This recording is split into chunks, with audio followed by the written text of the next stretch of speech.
არ შეიძლება 4 და მეტი ადამიანი რომ გამოჩნდეს. ვერ ვარ, გან არ შეიძლება. უნდა წავიდე მასთან გავიზედები.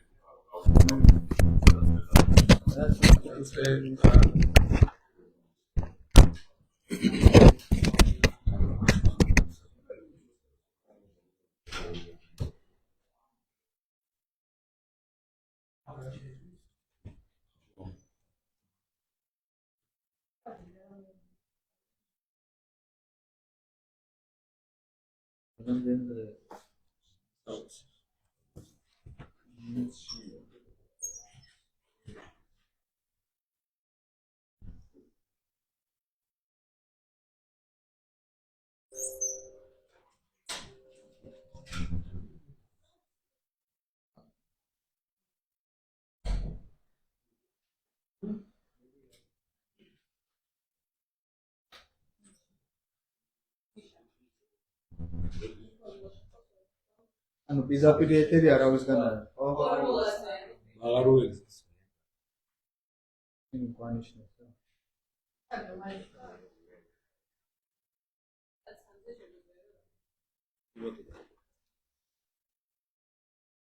ხიჭი.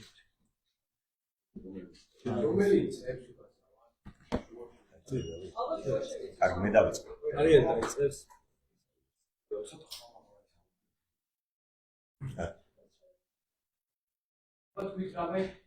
1 2 3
მაინც რადიკალებს გვეძახიან.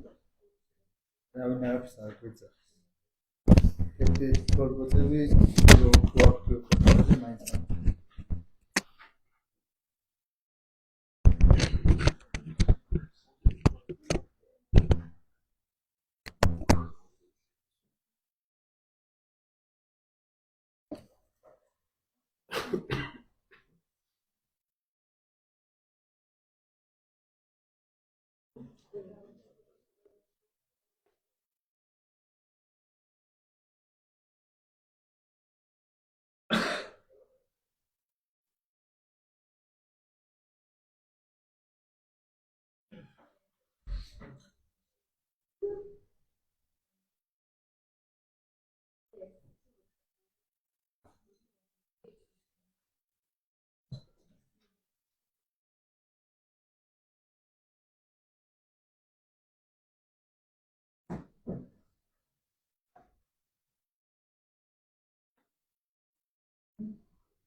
მოგესალმებით.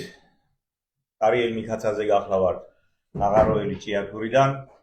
მინდა მადლობა გადაგიხადოთ, რომ დღევანდელი დღე შედგა, მოგბრძანდით, დაგვაფასეთ. მინდა მივესალმო თქვენს მაყურებელს. დღევანდელ დღეს ამ ეთერიდან მინდა ვისარგებლო შემთხვევით და ჭიათურის პრობლემებზე გესაუბროთ. მოგეხსენებათ ალბათ მენდაგლებად, რომ ჭიათურაში უკვე 60 დღეა უწყვეტი საპროტესტო აქციაა. აქციის მთავარი მიზეზი, რაც გახლავთ, არის კომპანიამ 28 მარტს ოფიციალურად გამოგვიცხადა, უბრალოდ SMS-ით გამოგვიცხადა, რომ 3620 ადამიანი, რომელიც ჯორჯიან მანგანეში არის დასაქმებული, სამსახურიდან დაითხოვა არაოფიციალურად SMS-ის მეშვეობით. ამას მოყვა შესაბამისი რეაგირება, ხალხი ქუჩაში გამოვიდა, იყო საპროტესტო აქციები, ხელფასის მოთხოვნით, იმ პირობების მოთხოვნით, რაც ჭიათურაში წლების განმავლობაში არ არის. დღეს, რაც შეიძლება ითქვას, მე-60 დღეს შედეგებზე რაც გავედით, ის არის, რომ ხელფასი, რომლის დარიგებასაც არ აპირებდა კომპანია 2 თვის ანაზღაურება მეტნაკლებად დარიცხეს. ასევე კომპანია, რომელიც აცხადებდა, რომ წამგებიანია მიწისქვეშა სამუშაოები და მაღარო და ამისთვის აუცილებლად უნდა გავკოტრდი და გავდივარ მიწისქვეშა სამუშაოებს ვტოვებ, შემოbrunდა, გადაიფიქრა და იწყებს მიწისქვეშა სამუშაოების აღგენას ოღონდ თავისი დათქმებით და პირობებით და სწორედ დათქმებში არის ის ეშმაკები, რაც მომავალში ჭიათურას ჯოჯოხეთად ექცევა. მე მინდა გაჩვენოთ განცხადება და გექნებათ შემდეგ საშუალება, რომ უფრო დეტალურად ნახოთ, რომელი განცხადებაზეც კომპანიის ხელმძღვანელები ჭიათურაში აწერინებენ ხელს. განცხადება პირდაპირ შინაარსობრივად მოიცავს იმას, რომ ყველა დასაქმებული ოფიციალურად უნდა გათავისუფლდეს სამსახურიდან, უნდა დაემორჩილოს რეორგანიზაციას და მასობრივი დათხოვნის მოთხოვნას. ასევე კომპანია შესთავაზებს შემდეგ გამოცდას, თეორიულ გამოცდას, რომელიც იქნება საკმაოდ ტექნიკური უნივერსიტეტის ლექტორები ჩაატარებენ, სპეციალისტები ამ გამოცდას. ყოველგვარი წინასწარი გადამზადების გარეშე დარწმუნებული ვარ, ბევრი ამ გამოცდას ვერ ჩააბარებს და სწორედ კომპანიის მიზანიც ის არის, რომ 3620 ადამიანის ნაცვლად ყავდეს მაღაროში დასაქმებული დაახლოებით 1000-1500 ადამიანი და ეს ხელმოწერაც ემსახურება ამას. იურისტები ისაუბრებენ ამ განცხადების დეტალებზე, რა ეშმაკები იმალება ამ დეტალებში. მე მინდა მოგახსენოთ ჭიათურასთან დაკავშირებით, რომ უკვე მე-3 დღეა მშრალი შიმშილობა გამოაცხადა ჩვენმა ერთ-ერთმა თანამებრძოლმა ირაკლი ჯიქიძემ, გადაუდებელმა დახმარების ბრიგადამ დღეს ჯანმრთელობის მდგომარეობის გამო გადაიყვანა საავადმყოფოში, მიიღო წამლები და ისევ აქციას დაუბრუნდა, ისევ პროტესტის იგივე ფორმას მიმართა. ასევე დღეს ორშაბათი დღიდან დაიწყო მასობრივი შიმშილობა ჭიათურაში. ამ ეტაპზე არის 5 ადამიანი, თუმცა მსურველი ძალიან ბევრია, აქაც ვხედავთ შიმშილობის მსურველები და რო ჩავალთ, გავაგზავნებთ აუცილებლად ამ პროცესს. ჩვენი მთავარი გულწყვეტა და მოთხოვნაც არის რა? 60 დღის განმავლობაში ვითხოვთ ერთადერთ რამეს, რომ მთავრობამ ყურადღება მოაქციოს ჭიათურას. ამ ხნის განმავლობაში არაერთი მცდელობის მიუხედავად ოფიციალურად მიმართეთ პრემიერს რამოდენიმეჯერ, ასევე მიმართეთ პრეზიდენტს, ასევე მიმართეთ სახალხო დამცველს, ასევე მიმართეთ საპატრიარქოს. დღეს ვიყავით მეცნიერთა აკადემიაში და რა ვიცი, ყოველგვარი კანონიერი ძალა ცადეთ, რომ როგორმე მთავრობა მოვიდეს, ან ჩვენ მივიდეთ, დავსდეთ მოლაპარაკების მაგიდასთან და გავიაროთ ერთხელ და სამუდამოდ ჭიათურის საკითხი, რომ ყოველ წელიწადში ერთჯერ ან წელიწადში ორჯერ არ მოხდეს გაფიცვები, არ მოხდეს ყოველთვის ჭიათურაში ასეთი საპროტესტო გამოსვლები, რაც ძალიან არასტაბილურ გარემოსთვის ქალაქში და ასევე მინდა შევეხოს საბანკო პრობლემებს, ყოველი გაჩერების შემდეგ და მოსახლეობას და ასევე მსესხებლებს, რომელიც 99% დასაქმებულებისა მსესხებელია ბანკის დამოხმარებელი. უძვირდებათ ყოველ გაჩერებაზე 400-500 ლარი და ზოგი შემთხვევაში მეტითაც ყოველთვიური შესატანი, რაც იმას ნიშნავს, რომ მას უბრალოდ სამსახური და ხელფასის აღება აღარაფრად აღარ უღირს, ბანკში მიდის მთლიანი მისი შემოსავლები. ჩვენი ჩამოსვლის მიზეზი არის ის, რომ ფართო საზოგადოებას გავაგებინოთ რა ხდება დღეს ჭიათურაში. ასევე მინდა მოგახსენოთ, რომ 1 მაისს ჩვენ გვაქვს გრანდიოზული აქცია, ეს იქნება რიგით მე-6 აქცია ჭიათურაში, უწყვეტი პროტესტის და კიდევ ერთხელ მშრომელთა დღეს გვინდა დაუფიქსიროთ სრულიად საქართველოს და მსოფლიოს, რომ ჭიათურაში არის ერთ-ერთი ყველაზე ფართომასშტაბიანი სწორი სოციალური პროტესტი და ამ პროტესტს ჯერჯერობით გამოხმაურება მთავრობის მხრიდან არ მოყოლია.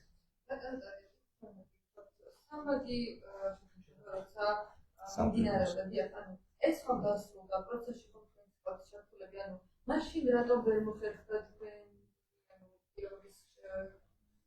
მოგახსენებთ? და რატომ ეწინააღმდეგებდა მოგახსენებთ.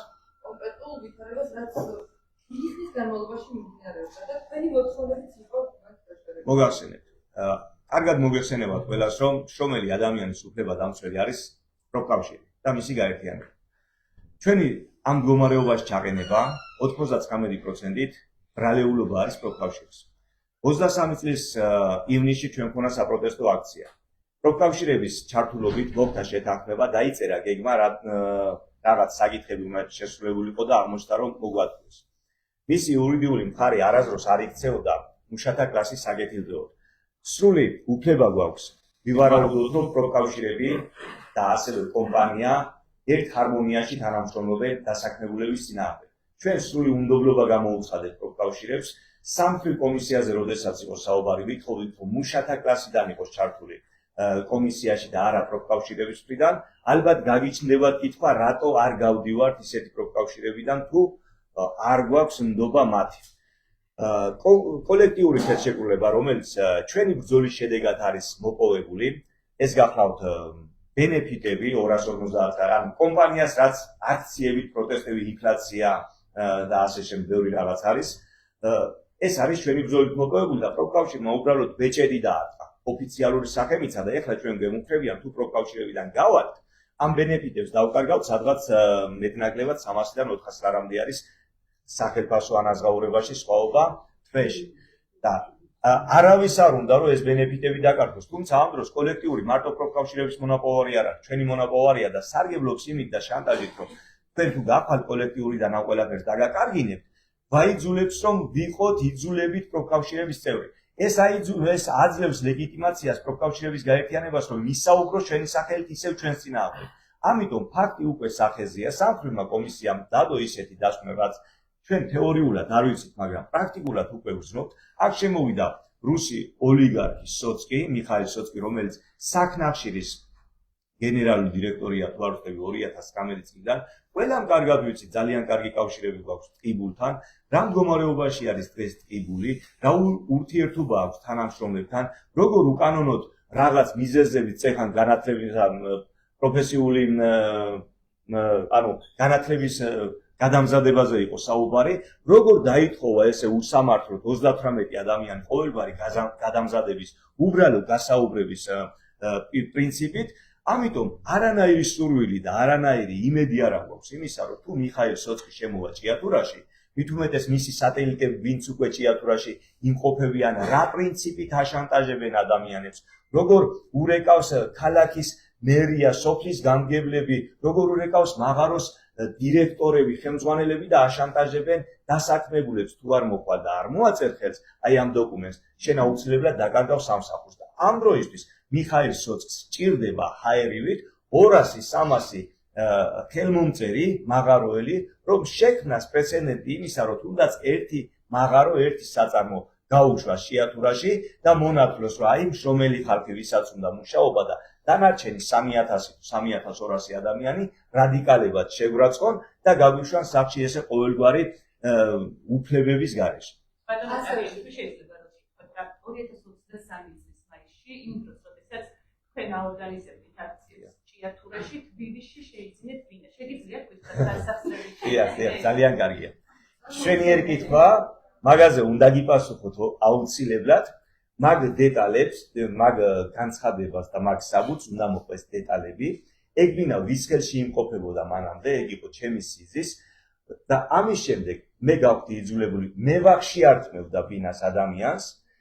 აბსოლუტურად ყველა დეტალი არსებობს საბანკო ამონაწერის, საჯარო რეესტრის 31000 ლარი მაქვს საქართველოს ბანკიდან გამოტანილი სესხი ერთი წუთი გიპასუხე, არაფერი არ მაქვს აბსოლუტურად, უბრალოდ არ მინდა რომ რამე ამოიჩნდეს და თავიდან ბოლომდე ქართული მედიის თავდებში ვარ, ბანკთან ვალდებული ვარ, როდესაც დასრულდება ეს სასესხო ვალდებულება ჩემსა და საქართველოს ბანკს შორის, გარდა იმისა, რომ სახელმწიფო გარანტიები ჩაუდგე ბანკს, ასევე მოითხოვა უძრავი ქორემის გარანტიაც, ეს ბინა ბევრად მეტი ღირებულების არის, რაც ჩემასიძე მოაგროვა დანარჩენი თანხები და როდესაც დასრულდება ეგ ვადა, აუცილებლად ჩემს სახელზე აღარ აღმოჩნდება ეგ ბინა და გადავა იმ მეპატრონის სახელზე, რომლის რეალურად საკუთრებაა და ასევე ალბათ მკითხავთ უძრავ ქონებას, რომელიც სოფელ ხრეიჩი, ჩემს სოფელში მაქვს,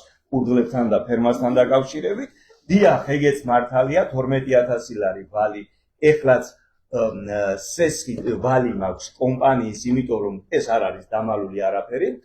უფასო სეს, ანუ უპროცენტო სესხს იძლეოდა ჯორჯიან მანგანეზე აქამდე. ამით უსარგებლია დასაქმებულების ძალიან დიდ რაოდენობას.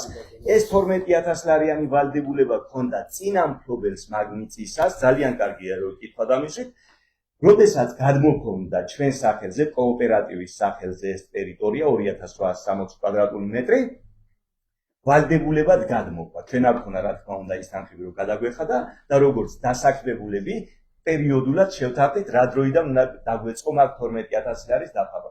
ასე რომ კომპანიას არაფერი ჩვენთვის არ უშუქებია, არც ის ბინა არ არის ჩემი, შეგიძლიათ ნებისმიერ დროს გადაამოწმოთ, მე სარგებლობ თუ არა და ყველაზე მარტივი გადასახადებს ვინი? კი ბატონო, ვინისთვის გადასახადებს? კი ბატონო, რომ ბანკი მარი იპოთეკით თუ არის, ეგეც წერია საჯარო რეესში და არა, ნახეთ მარტივია.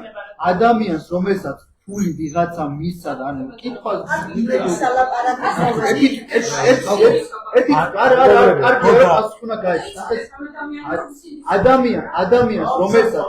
ადამიანს რომელსაც ფული გადაუხადა ვიღაცამ რომ ბინა ეყიდა ბინას იპოთეკით არ გეჩხუბებათ.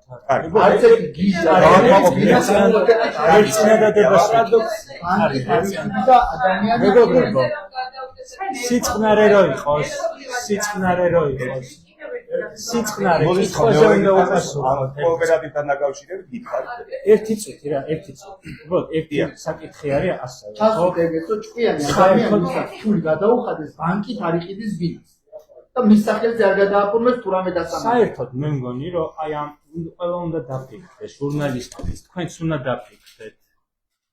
როცა ამ კითხვას ვამთ, რომ რატომ მიგაჩნიათ, რომ მაღაროელი, რომელიც ქმნის ამ ქვეყნის მთავარ საექსპორტო საქონელს, საიდანაც მილიარდი ლარი წინა წელს იყო შემოსავალი უშუალოდ ფეროშენადებზე, რატომ არის კომპრომატი თავისი ბინაც რომ კონდეს, გასაგებია რომ ეს ბინა ტარიო მიქაცაძის არ არის, მაგრამ ნახეთ როგორ არის ჩვენი სახელმწიფო მედია მოწყობილი. რომ კომპრომატი არის ის, რომ ყველაზე მაღალ ღირებულებას ვინც ქმნის ამ ქვეყანაში. ღირებულებას, სიმბოლურ ღირებულებას კი არა, რეალურ მატერიალურ ღირებულებას ვინც ქმნის, თურმე ბინა რომ კონდეს, ეს არის კომპრომატი. ამ ხალხს ბინა უნდა კონდეს თბილისში, ბუნებრივი. ხელფასი ისეთი უნდა კონდეთ მაღაროელებს, ყველას უნდა რომ თბილისშიც უნდა შეეძლოთ მათ შვილებს სწავლა თავიანთ ბინებში.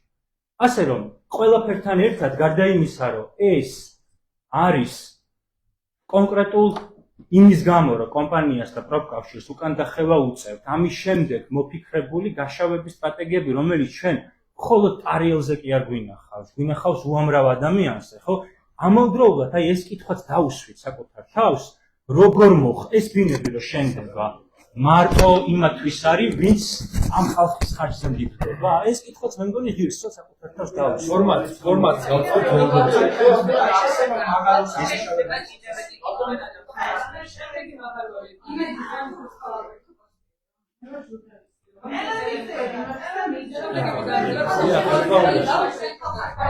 შემიძლია რა ვიცი ფორმატს თუ არ გავწევთ და ამ კონსტრუქციულ საუბარს მეგონი უფრო პირად ნომერსაც მოხდით, გოგონა, ჩემს პირად ნომერსაც მოხდით და გადავამოწმოთ, აბა რა.